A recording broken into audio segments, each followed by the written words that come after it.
Hi friends, Raman tutorial for GK ಚಾನಲ್ಗೆ ಆತ್ಮೀಯವಾದಂತಹ ಸುಸ್ವಾಗತ. Friends, ಇವತ್ತು ನಾನು 2015ರ CTET ಕನ್ನಡ ಪ್ರಶ್ನೆ ಪತ್ರಿಕೆಯಲ್ಲಿ ಕೇಳಲ್ಪಟ್ಟಂತಹ ಕನ್ನಡ ಬೋಧನಾಶಾಸ್ತ್ರ ಕುರಿತಾದಂತಹ ಬಹುಮುಖ್ಯ ಪ್ರಶ್ನೋತ್ತರಗಳನ್ನು ನಿಮ್ಮ ಮುಂದೆ ತರ್ತಾ ಇದ್ದೇನೆ. ಇದು ತುಂಬ ಉಪಯುಕ್ತವಾದಂಥ ವಿಡಿಯೋ. ಇದರಲ್ಲಿ ಸುಮಾರು 2ರಿಂದ 3 ಮಾರ್ಕ್ಸಿಗೆ ಕಂಪಲ್ಸರಿ ನಿಮ್ಮ TET ಎಕ್ಸಾಮ್ಸ್ಗೆ ಬಂದೇ ಬರುತ್ತೆ. ಹಾಗಾಗಿ ದಯವಿಟ್ಟು ವಿಡಿಯೋವನ್ನು ಎಲ್ಲೂ ಸ್ಕಿಪ್ ಮಾಡಬೇಡಿ. ಪೂರ್ಣ ಪ್ರಮಾಣದಲ್ಲಿ ವಿಡಿಯೋವನ್ನು ವೀಕ್ಷಿಸಿದಲ್ಲಿ ಮಾತ್ರ ನಿಮಗೆ ಲಾಭ ಇದೆ. ನೀವು ಅರ್ಧಂಬರ್ಧ ವಿಡಿಯೋವನ್ನು ನೋಡಿದ್ರೆ ಯಾವ ಕಾನ್ಸೆಪ್ಟ್ ಕೂಡ ಕ್ಲಿಯರ್ ಆಗೋದಿಲ್ಲ. ಇದು ನನ್ನ ಮನವಿ ಅಂತ ಹೇಳ್ತಾ ಇದ್ದೇನೆ. ಓಕೆ, ನೋಡೋಣ ಇಲ್ಲಿ. ಹಾಗಾದರೆ ನಮ್ಮ ವಾಟ್ಸಪ್ ಗ್ರೂಪ್ಗೆ ಜಾಯ್ನ್ ಆಗಬೇಕು ಅಂತಂದರೆ ಈ ಒಂದು ಕೆಳಕಂಡಂತಹ ನಂಬರ್ಗೆ ನೀವು ಮೆಸೇಜ್ ಮಾಡಿ. ವಾಟ್ಸಪ್ ಮೆಸೇಜ್ ಮಾಡಿದಾಗ ನಾನು ಗ್ರೂಪ್ ಲಿಂಕನ್ನು ನಿಮಗೆ ಶೇರ್ ಮಾಡ್ತೇನೆ. 8217670405. ನಮ್ಮ ವಿಡಿಯೋವನ್ನು ಲೈಕ್ ಮಾಡಿ, ಹಾಗೆಯೇ ನಿಮ್ಮ ಫ್ರೆಂಡ್ಸ್ಗೆಲ್ಲ ಶೇರ್ ಮಾಡಿ. ಅನಿಸಿಕೆ ಅಭಿಪ್ರಾಯಗಳನ್ನು ಕಮೆಂಟ್ ಬಾಕ್ಸ್ನಲ್ಲಿ ಹಾಕಿ ನನಗೆ ತಿಳಿಸ್ಬೋದು. ಓಕೆ, ನೋಡೋಣ. ಹಾಗಾದರೆ ಇಲ್ಲಿ ಕನ್ನಡ ದ್ವಿತೀಯ ಭಾಷೆಗೆ ಸಂಬಂಧಪಟ್ಟಿದ್ದು CTET ಫೆಬ್ರವರಿ 2015ರಲ್ಲಿ ಕೇಳಲಾದಂತಹ ಕನ್ನಡ ಬೋಧನಾಶಾಸ್ತ್ರಕ್ಕೆ ಸಂಬಂಧಪಟ್ಟಂತಹ ಪ್ರಶ್ನೆಗಳು. ಇವುಗಳು ಕೆಲವೊಂದು ಟೈಮ್ ಏನಾಗುತ್ತೆ, ಸೈಕಾಲಜಿ ಕೂಡ ಸಂಬಂಧಪಟ್ಟಿರುತ್ತೆ. ಓಕೆ, ನೋಡೋಣ. ಹಾಗಾದರೆ 1ನೇ ಪ್ರಶ್ನೆ, ಶ್ರವಣ ಗ್ರಹಿಕೆಯು ಈ ಕೆಳಗಿನ ಸಾಮರ್ಥ್ಯವನ್ನು ಒಳಗೊಳ್ಳುತ್ತದೆ. ಎ, ಅಚ್ಚುಕಟ್ಟಾಗಿ ಉಕ್ತ ಲೇಖನವನ್ನು ತೆಗೆದುಕೊಳ್ಳುವುದನ್ನು, ಹೇಳಿದ್ದನ್ನು ಮತ್ತೆ ಹಾಗೆಯೇ ಹೇಳುವುದನ್ನು, ಹೇಳುತ್ತಿರುವವರ ಮಾತುಗಳನ್ನು ಕೇಳುವ ಆಸಕ್ತಿ ಮತ್ತು ಪ್ರತಿಕ್ರಿಯಿಸುವ ಸಾಮರ್ಥ್ಯವನ್ನು, ಡಿ, ಇನ್ನೊಬ್ಬರ ಮಾತುಗಳನ್ನು ಸುಮ್ಮನೆ ಕೇಳುವುದನ್ನು. ಈ ಒಂದು ಕೇಳ್ತಕ್ಕಂತಹ ಅಥವಾ ಶ್ರವಣ ಗ್ರಹಿಕೆಯು ಯಾವ ಸಾಮರ್ಥ್ಯವನ್ನು ಒಳಗೊಳ್ಳುತ್ತೆ ಅಂದರೆ ಆಪ್ಷನ್ ಸಿ ಇದೆಲ್ಲ, ಹೇಳುತ್ತಿರುವವರ ಮಾತುಗಳನ್ನು ಕೇಳುವ ಆಸಕ್ತಿ ಮತ್ತು ಆ ಒಂದು ಆದ ನಂತರ ಅವರಿಗೆ ಪ್ರತಿಕ್ರಿಯಿಸ್ತಕ್ಕಂತಹ ಒಂದು ಸಾಮರ್ಥ್ಯವನ್ನು ಇಲ್ಲೇನು ಮಾಡುತ್ತೆ, ನಮಗೆ ಇದನ್ನು ಒಳಗೊಂಡಿದೆ ಅಂತೇಳಿ ನಾನು ಹೇಳ್ಬೋದು. ಹಾಗೆಯೇ ಫ್ರೆಂಡ್ಸ್, ನಿಮಗೆ ಸೈಕಾಲಜಿಗೆ ಸಂಬಂಧಪಟ್ಟಂತೆ TET ಸೈಕಾಲಜಿಗೆ ಸಂಬಂಧಪಟ್ಟಂತೆ ಬುದ್ಧಿಶಕ್ತಿ, ಸಮಾಜ ಮಿತಿ ಹಾಗೆಯೇ ಸೃಜನಶೀಲತೆಗೆ ಸಂಬಂಧಪಟ್ಟಂಥ ವೀಡಿಯೋಸ್ಗಳನ್ನು ನೀವು ಅನ್ಅಕಾಡೆಮಿ ಲರ್ನಿಂಗ್ ಆ್ಯಪ್ನಲ್ಲಿ ವೀಕ್ಷಣೆ ಮಾಡ್ಬೋದು.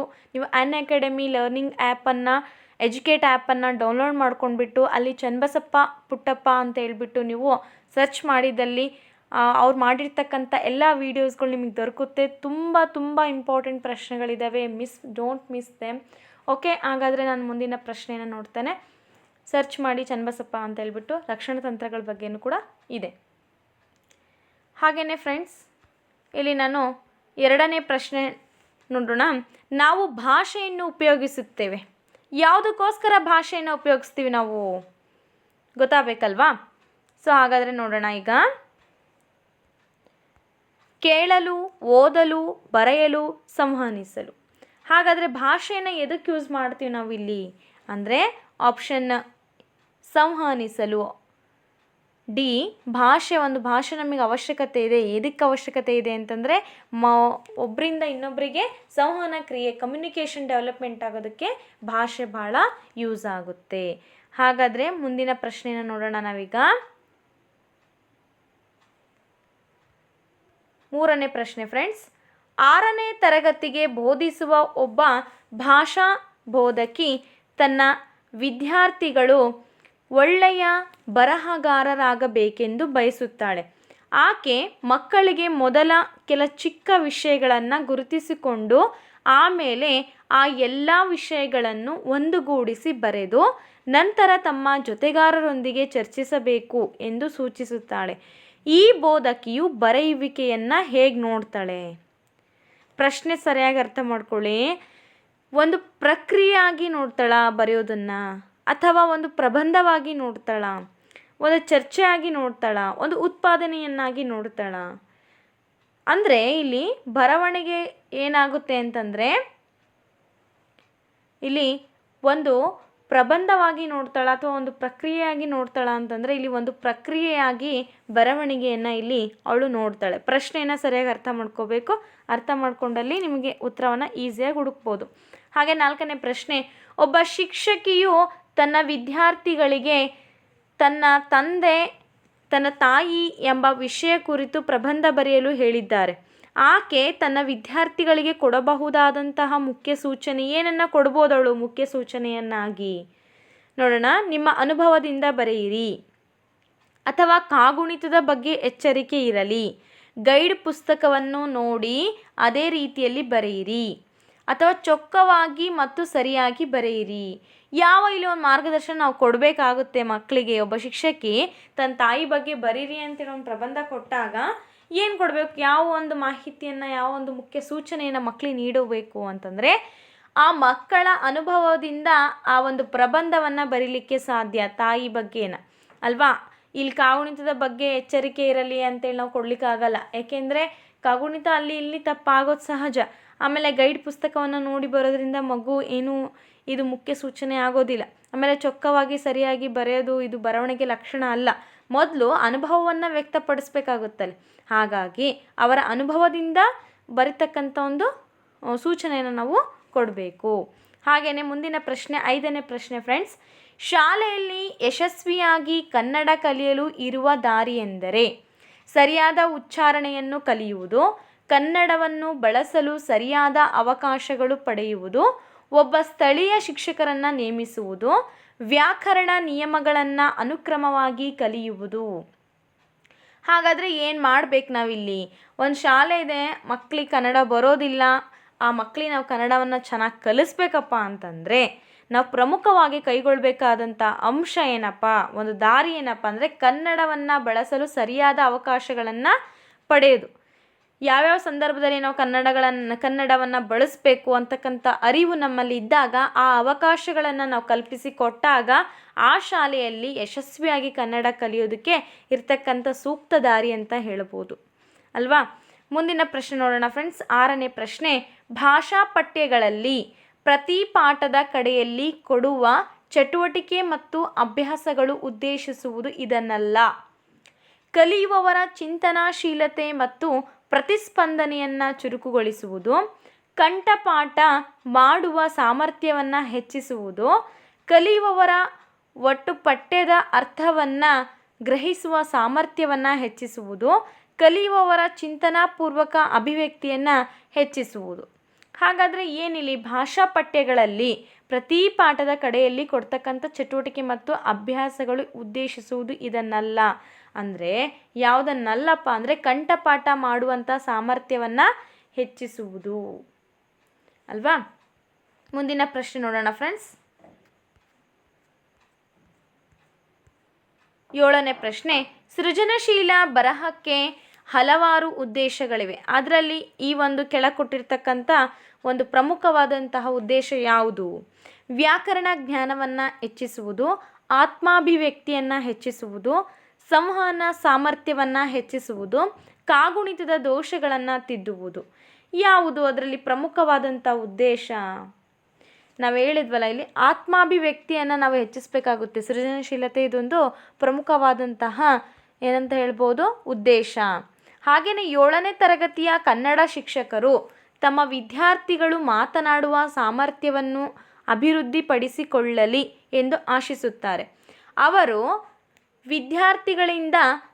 ವಿದ್ಯಾರ್ಥಿಗಳಿಗೆ ಸಹಾಯ ಮಾಡಲು ಬಳಸಬಹುದಾದಂತಹ ಉತ್ತಮ ಕಾರ್ಯತಂತ್ರ ಏನು ಕಾರ್ಯತಂತ್ರ ಬಳಸಬೇಕಾಗುತ್ತಲ್ಲಿ? ಕನ್ನಡದಲ್ಲಿ ಕಥೆಗಳನ್ನು ಬರೆಯಲು ಒತ್ತು ಕೊಡುವುದು, ಗ್ರಹಿಕೆಗೆ ಸಂಬಂಧಿಸಿದ ಪ್ರಶ್ನೆಗಳನ್ನು ಕೇಳುವುದು, ಟಿವಿಯಲ್ಲಿ ಬರುವ ಕನ್ನಡ ಕಾರ್ಯಕ್ರಮಗಳನ್ನು ನೋಡುವಂತೆ ಹೇಳುವುದು, ಶಾಲೆಯಲ್ಲಿ ಮಾತುಕತೆಯ ಸಂವಹನಕ್ಕೆ ಒತ್ತು ಕೊಡುವುದು. ಹಾಗಾದರೆ ಏನು ಮಾಡಬೇಕು ಅಲ್ಲಿ ಅಂದರೆ ಪ್ರತಿಯೊಂದು ಶಾಲೆಯಲ್ಲಿ ಮಾತುಕತೆಯ ಸಂವಹನಕ್ಕೆ ಇಲ್ಲಿ ಟಾಕಿಂಗ್ ಕಮ್ಯುನಿಕೇಷನ್ ಇದ್ದಾಗ ಮಾತ್ರ ಏನು ಮಾಡೋಕ್ಕೆ ಸಾಧ್ಯ ಅಂದರೆ 7ನೇ ತರಗತಿ ಒಂದು ಮಕ್ಕಳು ಅಥವಾ ಯಾವುದೇ ಒಂದು ಮಕ್ಕಳು ಅವರ ಒಂದು ಭಾಷಾ ಸಾಮರ್ಥ್ಯ ಅಥವಾ ಮಾತನಾಡ್ತಕ್ಕಂಥ ಸಾಮರ್ಥ್ಯವನ್ನು ಹೆಚ್ಚಿಸ್ಕೊಳ್ಳೋದಕ್ಕೆ ಅಭಿವೃದ್ಧಿಪಡಿಸ್ಕೊಳ್ಳೋದಕ್ಕೆ ಇದೊಂದು ಉತ್ತಮ ಕಾರ್ಯತಂತ್ರ ಅಂತೇಳಿ ಹೇಳ್ಬೋದು. ಏನು ಮಾಡಬೇಕು? ಶಾಲೆಯಲ್ಲಿ ಮಾತುಕತೆಯ ಸಂವಹನಕ್ಕೆ ನಾವು ಒತ್ತನ್ನು ಕೊಡಬೇಕಾಗುತ್ತೆ. 9ನೇ ಪ್ರಶ್ನೆ. ಮಕ್ಕಳ ಬರೆಯುವಿಕೆಯ ಸಾಮರ್ಥ್ಯವನ್ನು ಮೌಲ್ಯಮಾಪನ ಮಾಡುವಾಗ ಶಿಕ್ಷಕರು ಇದರತ್ತ ಗಮನ ಹರಿಸಬೇಕು. ಉದ್ಧರಣಾತ್ಮಕ ಚಿಹ್ನೆಗಳ ಬಳಕೆಯತ್ತ ಮತ್ತು ಪ್ಯಾರಾಗ್ರಾಫ್ಗಳನ್ನು ಒಡೆಯುವ ಬಗೆಯತ್ತ, ಪದಗಳ ಇತಿಮಿತಿಯತ್ತ, ಹೇಳಬೇಕಾಗಿರುವ ವಿಚಾರ ಮತ್ತು ತಾತ್ಪರ್ಯದತ್ತ, ವ್ಯಾಕರಣಾತ್ಮಕ ನಿಖರತೆಯತ್ತ. ಬರಕೆ ಸಾಮರ್ಥ್ಯದಲ್ಲಿ ಮೌಲ್ಯಮಾಪನ ಮಾಡಬೇಕಾದ್ರೆ ಶಿಕ್ಷಕರು ಯಾವ ವಿಷಯದ ಕಡೆ ಗಮನ ಹರಿಸ್ಬೇಕಾಗುತ್ತೆ? ಇಲ್ಲಿ ಏನು ಮಾಡಬೇಕಪ್ಪ ಅಂತಂದರೆ, ಇಲ್ಲಿ ಹೇಳಬೇಕಾಗಿರ್ತಕ್ಕಂಥ ವಿಚಾರ ಮತ್ತು ತಾತ್ಪರ್ಯದತ್ತ ಏನು ಮಾಡಬೇಕು? ಅವರು ಗಮನವನ್ನು ನೋಡಬೇಕು. ಓಕೆ ಫ್ರೆಂಡ್ಸ್, ಮುಂದಿನ ಪ್ರಶ್ನೆ 10ನೇ ಪ್ರಶ್ನೆ.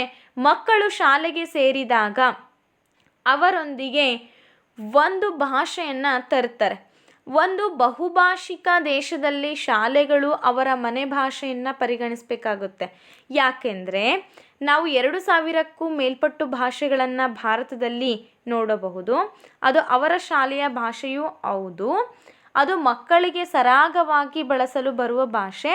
ಅದು ಅವರ ಅಸ್ತಿತ್ವದ ಪ್ರಮುಖ ಅಂಶ. ಅದು ಏನಾಗಿರುತ್ತೆ? ಅವರ ಅಸ್ತಿತ್ವದ ಪ್ರಮುಖ ಅಂಶ ಆಗಿರುತ್ತೆ. ಯಾಕೆಂದರೆ ಮಕ್ಕಳು ಶಾಲೆಗೆ ಸೇರೋಂಥ ಸಮಯದಲ್ಲಿ ಅವರ ಭಾಷೆಯನ್ನು ಏನು ಮಾಡಬೇಕಾಗುತ್ತೆ? ನಾವಲ್ಲಿ ಪರಿಗಣಿಸ್ಬೇಕಾಗುತ್ತೆ. ಬಹುಭಾಷಿಕ ದೇಶಗಳ ಶಾಲೆಗಳಲ್ಲಿ ಆ ಮನೆ ಭಾಷೆಯನ್ನು ನಾವು ಪರಿಗಣಿಸ್ಬೇಕಾಗುತ್ತೆ. ಯಾಕೆ ಅಂತಂದರೆ ಅವುಗಳು ಆ ಮಕ್ಕಳಿಗೆ ಒಂದು ಅಸ್ತಿತ್ವದ ಒಂದು ಪ್ರಮುಖವಾದಂಥ ಅಂಶವಾಗಿ ಅವು ತೋರ್ಪಡ್ತವೆ. ಚೋಮ್ಸ್ಕಿ ಅವರ ಮನುಷ್ಯರ ಮೆದುಳು ಹುಟ್ಟಿನಿಂದ ಉತ್ಪಾದಿಸುವ ಸಾಮರ್ಥ್ಯ ಹೊಂದಿದ ಭಾಷಿಕ ಸಾಧನವನ್ನು ಹೊಂದಿದೆ ಅಲ್ವಾ? ಅರ್ಥಗಳನ್ನು, ಸಂಕೀರ್ಣ ಪದಗಳನ್ನು, ಸಾರ್ವತ್ರಿಕ ವ್ಯಾಕರಣಗಳನ್ನು, ಧ್ವನಿಮಗಳನ್ನು.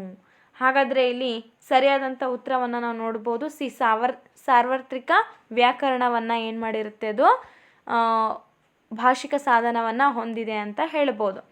ಮುಂದಿನ ಪ್ರಶ್ನೆ 12ನೇ ಪ್ರಶ್ನೆ.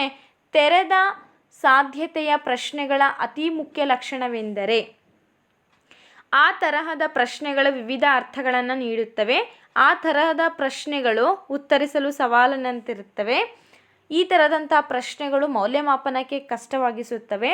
ಆ ತರಹದ ಪ್ರಶ್ನೆಗಳಿಗೆ ಒಂದೇ ಸರಿ ಉತ್ತರವಿರುತ್ತದೆ. ಹಾಗಾದರೆ ಇಲ್ಲಿ ಆಪ್ಷನ್ ಎ ಏನಿದೆ ಅಲ್ಲ, ಈ ತರಹದಂಥ ಪ್ರಶ್ನೆಗಳು ವಿವಿಧ ಅರ್ಥಗಳನ್ನು ನೀಡುತ್ತವೆ. ಹಾಗಾಗಿ ಈ ಒಂದು ತೆರೆದ ಸಾಧ್ಯತೆಯ ಪ್ರಶ್ನೆಗಳ ಅತಿ ಮುಖ್ಯ ಲಕ್ಷಣ ಇದಾಗಿದೆ.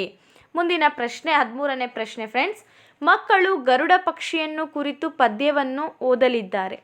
ಓದುವಿಕೆಯನ್ನು ಆರಂಭಿಸುವ ಮುಂಚಿನ ಮುಖ್ಯ ಕೆಲಸವೆಂದರೆ ಏನು ಮಾಡಬೇಕು? ಒಂದು ಪದ್ಯವನ್ನು ಓದ್ತಾ ಇದ್ದಾರೆ ಅಂತಂದರೆ ಆ ಓದೋಕ್ಕೂ ಮುಂಚೆ ನಾವು ಯಾವ ಒಂದು ಕೆಲಸವನ್ನು ಮಕ್ಕಳ ಕೈಯಿಂದ ಮಾಡಿಸ್ಬೇಕಪ್ಪ ಅಂದರೆ, ಮಕ್ಕಳಿಗೆ ಕಷ್ಟವೆನಿಸಿದ ಪದಗಳ ಕೆಳಗೆ ಗೆರೆಗೆಳೆಯುವಂತೆ ಹೇಳುವುದು, ಮಕ್ಕಳಿಗೆ ಗರುಡ ಪಕ್ಷಿಯ ಬಗ್ಗೆ ಅವರಿಗೆ ತಿಳಿದಿರುವುದನ್ನು ಹೇಳಿ ಎಂದು ಕೇಳಿ ಅವರ ಅರಿವನ್ನು ಹಂಚಿಕೊಳ್ಳುವುದು, ಪದ್ಯದಲ್ಲಿರುವ ಕಷ್ಟಕರ ಪದಗಳನ್ನು ಅರ್ಥವನ್ನು ಹುಡುಕಲು ಹೇಳುವುದು, ಮಕ್ಕಳಿಗೆ ಕವಿಯ ಬಗ್ಗೆ ಹೆಚ್ಚು ಹೇಳುವುದು.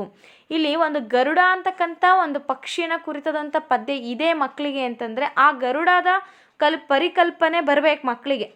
ಆ ಗರುಡ ಪಕ್ಷಿ ಹೇಗಿರುತ್ತೆ, ಅದ್ರ ಬಗ್ಗೆ ನಾವು ಏನು ತಿಳ್ಕೊಂಡಿದ್ದೀವಿ, ಅದ್ರ ಬಗ್ಗೆ ಏನು ಹೇಳಬೇಕು, ಅದ್ರ ಬಗ್ಗೆ ಯಾವ ಅರಿವಿದೆ ಅಂತೇಳಿ ತಿಳ್ಕೊಂಡಾಗ ಮಗು ಏನಾಗುತ್ತೆ, ಆರಾಮಾಗಿ ಪದ್ಯವನ್ನು ಓದುತ್ತೆ. ಹಾಗಾದರೆ ಆಪ್ಷನ್ ಬಿ ಏನಿದೆಯಲ್ಲ, ಮಕ್ಕಳಿಗೆ ಗರುಡ ಪಕ್ಷಿಯ ಬಗ್ಗೆ ಅವರಿಗೆ ತಿಳಿದಿರುವುದನ್ನು ಹೇಳಿಬಿಟ್ಟು ನಂತರ ಕೇಳಿ ಅವರ ಅರಿವನ್ನು ಹಂಚ್ಕೊಳ್ಳೋದು ಪ್ರಮುಖವಾದಂಥ ಕೆಲಸ. ಓದುವಿಕೆಯ ಕಲಿಕೆ ಎಂದರೆ 14ನೇ ಪ್ರಶ್ನೆ ನೋಡೋಣ. ಪಠ್ಯದ ಹಿಂದಿರುವ ಭಾಷಿಕ ಅಂಶಗಳನ್ನು ಗುರುತಿಸುವುದು, ಗಟ್ಟಿಯಾಗಿ ಸರಿಯಾದ ಉಚ್ಚಾರಣೆಯೊಂದಿಗೆ ಪಠ್ಯವನ್ನು ಓದುವುದು, ಪಠ್ಯದಿಂದ ಅರ್ಥವನ್ನು ಕಟ್ಟುವುದು, ಡಿ ಪಠ್ಯವನ್ನು ಮನನ ಮಾಡುವುದು. ಹಾಗಾದರೆ ಇಲ್ಲಿ ಸರಿಯಾದಂಥ ಉತ್ತರವನ್ನು, ಓದುವಿಕೆ ಕಲಿಕೆ ಅಂದರೆ ಏನಿಲ್ಲಿ ಏನು ಅರ್ಥ ಕೊಡುತ್ತೆ ಅಂದರೆ ಪಠ್ಯದಿಂದ ಅರ್ಥವನ್ನು ಕಟ್ಟುವುದೇ ಓದುವಿಕೆಯ ಒಂದು ಕಲಿಕೆ. ಹಾಗಾದರೆ 15ನೇ ಪ್ರಶ್ನೆ ನೋಡೋಣ. ಮಕ್ಕಳ ಪದ ಸಂಪತ್ತಿನ ಹೆಚ್ಚಳದಲ್ಲಿ ಬಹುತೇಕ ಬೋಧಕರು ಪ್ರಾಮುಖ್ಯತೆಯನ್ನು ಈ ಒಂದು ಪ್ರಾಮುಖ್ಯತೆಯನ್ನು ಒಪ್ತಾರೆ. ಯಾವ ಪ್ರಾಮುಖ್ಯತೆ? ಸಂದರ್ಭದ, ಪದಪಟ್ಟಿಯ, ನಿಘಂಟಿನ, ಕಾಗುಣಿತ. ಇಲ್ಲಿ ಸಂದರ್ಭದ ಒಂದು ಪ್ರಾಮುಖ್ಯತೆಯನ್ನು ಒಪ್ತಾರೆ. ಯಾಕೆಂದರೆ ಮಕ್ಕಳಲ್ಲಿರ್ತಕ್ಕಂಥ ಪದ ಸಂಪತ್ತಿನ ಹೆಚ್ಚಳದಲ್ಲಿ ಬಹುತೇಕ ಬೋಧಕರು ಸಂದರ್ಭ ಒದಗಿ ಬಂದಾಗ ಮಕ್ಕಳ ಒಂದು ಪದ ಸಂಪತ್ತು ಹೊರ ತೆಗಿಬೇಕಾಗುತ್ತೆ ಅಲ್ವಾ?